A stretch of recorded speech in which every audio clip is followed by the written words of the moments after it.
Team India విధ్వంసకర batter Rinku Singh ఇంట తీవ్ర విషాదం చోటు చేసుకుంది. గత కొంతకాలంగా స్టేజ్ 4 లివర్ క్యాన్సర్తో పోరాడుతున్న రింకు తండ్రి ఘాచంద్ర సింగ్ ఇవాళ తుదిశ్వాస విడిచారు. కొద్ది రోజులుగా ఘాచంద్ర సింగ్ గ్రేటర్ నోయిడాలోని యథార్థ ఆసుపత్రిలో చికిత్స పొందుతున్నారు. పరిస్థితి ఏమాత్రం మెరుగుపోవడంతో వెంటిలేటర్ పై ఉంచారు. పరిస్థితి ప్రస్తుతం మరింత విషమించడంతో నిన్న రీనల్ రీప్లేస్మెంట్ థెరపీ కూడా నిర్వహించినట్టు సమాచారం. వైద్యులు శక్తివంచన లేకుండా కృషి చేసిన రింకు తండ్రిని కాపాడలేకపోయారు.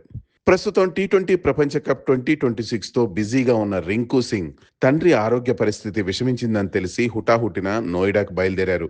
అక్కడ 2 రోజులు గడిపి జింబాబ్వేతో కీలకమైన జింబాబ్వే మ్యాచ్ కోసం తిరిగి చెన్నైకి చేరుకున్నాడు. జింబాబ్వేతో మ్యాచ్ సమయానికి రింకు జట్టులో చేరినప్పటికీ తుది జట్టులో అవకాశం దక్కలేదు. అయినా ఈ మ్యాచ్లో టీమిండియా భారీ విజయం సాధించి సెమీస్ అవకాశాలను సజీవంగా ఉంచుకుంది. తండ్రి మరణ వార్త విని రింకు హుటాహుటిన తన స్వస్థలం ఉత్తరప్రదేశ్లోని అలీగఢ్కు బయలుదేరాడు. 28 ఏళ్ల రింకు చాలా పేద కుటుంబం నుండి ఎదిగి భారత జట్టులో స్థానం సంపాదించాడు. తన సక్సెస్ లో తండ్రి పాత్ర చాలా కీలకమని రింకు గతంలో చాలా సందర్భాల్లో చెప్పాడు. రింకు అంతర్జాతీయ క్రికెటర్గా ఎదిగినప్పటికీ అతని తండ్రి గ్యాస్ డెలివరీ చేస్తూనే జీవనం సాగించాడు. రింకు తండ్రి మరణ వార్త తెలిసి టీమిండియాలో విషాద ఛాయలు అలుముకున్నాయి.